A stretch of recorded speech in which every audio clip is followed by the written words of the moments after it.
alright, I got it.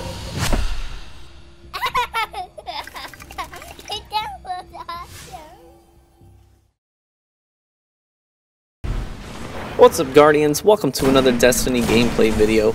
In this video I'm going to give you my sort of tutorial, my tips and tricks on how to prolong your kill streaks in the Crucible. And that's while playing aggressively. It's not just sitting in the back and sniping and playing super defensively. And everything that you're going to see in this video, all the footage that is going to be in it, all came from at least 15 kill streaks or more. So some of them are from 30 kill streaks, 25 kill streaks, but none of them are pulled out of a kill streak under 15.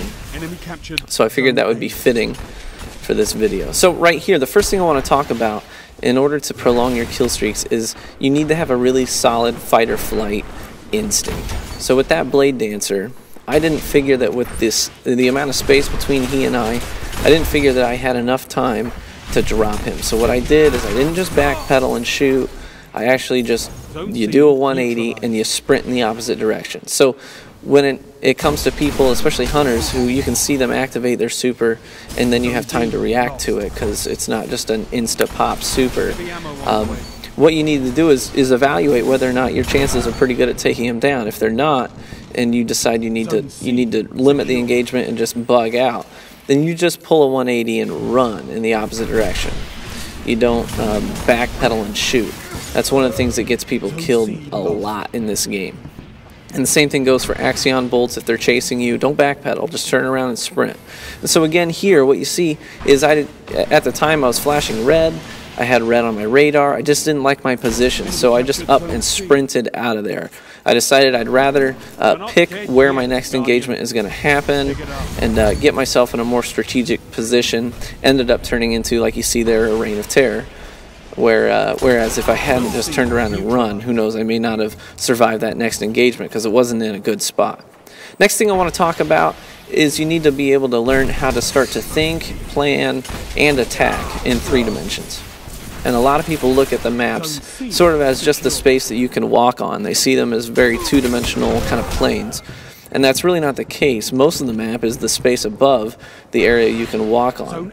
So you need to learn how to use that space to your advantage. So you're going to see in some of these next clips, I'm using lots of different varying degrees of my vertical space. Again, I jump over this guy and it makes him whiff on his shotgun. And then I can turn around and engage him after I come back down. Again here, I jump over this guy's AR and his melee attack. So I was able to avoid taking pretty much any damage at all just because I was using my vertical space to my advantage. And you'll see here, they just picked up their heavy. So again, I started out that engagement higher because these guys, most people, the overwhelming majority of players, when they're moving around the map, they're looking at eye level, they're looking at head level because that's where they expect you to be.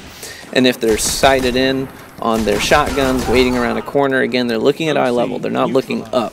So a lot of times if you can sort of jump around a corner and it gives you that like fraction of a second where they have to readjust their sights, that can give you a world of an advantage and can definitely help you prolong your kill streak. So again, you see I'm alternating being up, being down, being high, being low. Part of what that does is it makes it so that the people who have their heads kind of buried in their radar, it makes it so that those people, it's tough for them to get a beat on you because your dot goes from being bold to being translucent and then back to bold and then back to translucent. So it can really confuse them, give you an edge because they're too focused on that radar than actually assessing what's around them.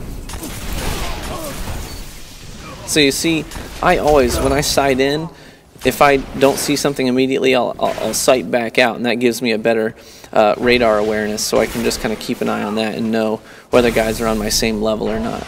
So again, you see, instead of walking around those crates where this guy expected me to be, I jumped over him, and he had to readjust his sights, which gave me just enough time to kill him first. And same thing with that, popping that super, kind of jumping up from being down. Guys aren't really expecting that. Next thing I want to talk about is utilizing your choke points to your advantage. So you see, especially on a map like this, where the B objective is located in between pretty much 3 choke points, this is a great example. And you'll see here, I'm actually using this choke point from the opposite angle too, so that while my teammates are engaging those guys from this side, the B side of that choke point, I actually wrapped around and got them in the choke point from behind.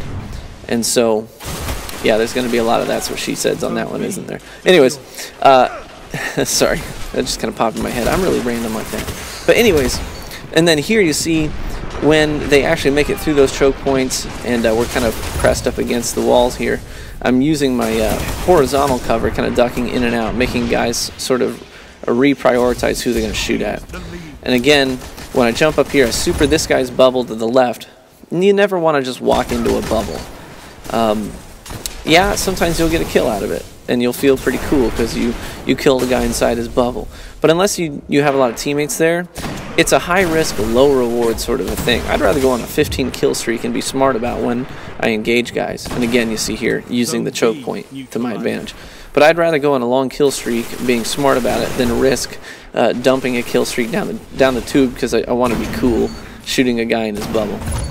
And again, here, this is that same choke point that opening montage was in, there at the A point on Anomaly. And again, with these choke points, it's not just about shooting in them, but you see I threw a grenade there first. Know what's cooled down, because you can use a lot of your AoE sort of abilities to really give you the upper hand in these choke points, because if they come around the corner and they're already primed by your grenade, then it's going to be really easy. I saw this guy coming into the choke point, so I just knew he's sprinting, he's going to be at head level, so I just trained my sniper on him, made for an easy kill. And then this guy actually backpedaled and drew him back into that hallway so that he would be easier to engage.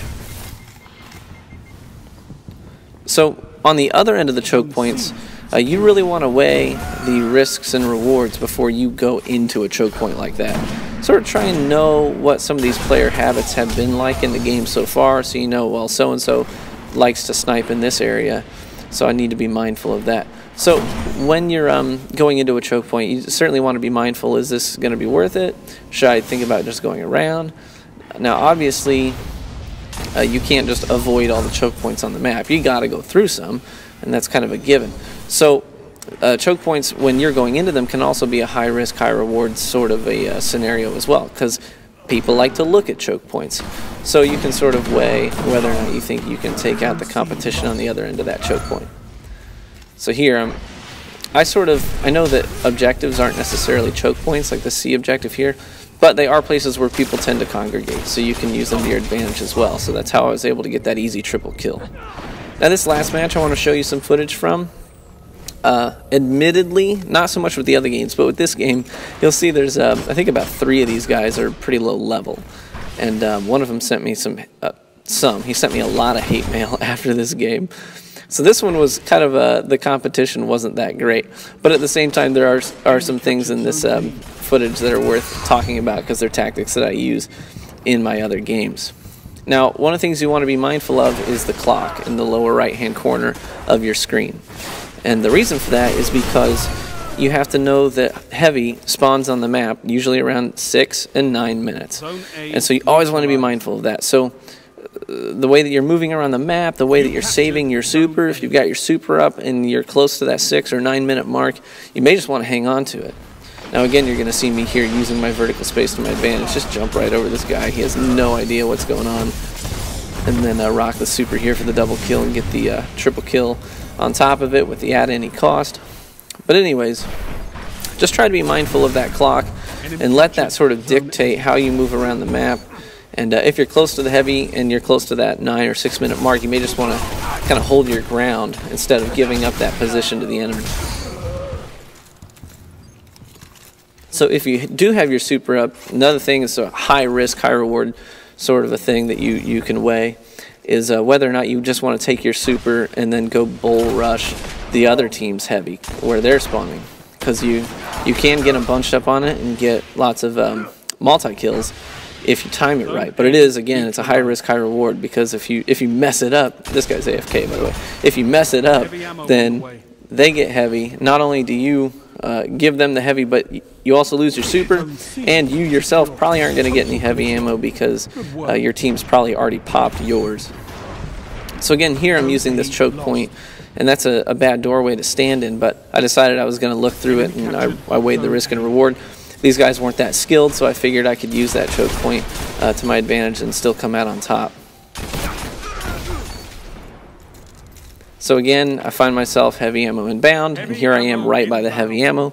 So I'm just going to come up here and make sure that the top is clear. This guy, Swaggy Waggy Doo, he's the guy that sent me that hate mail at the end of the game. And it was pretty simple.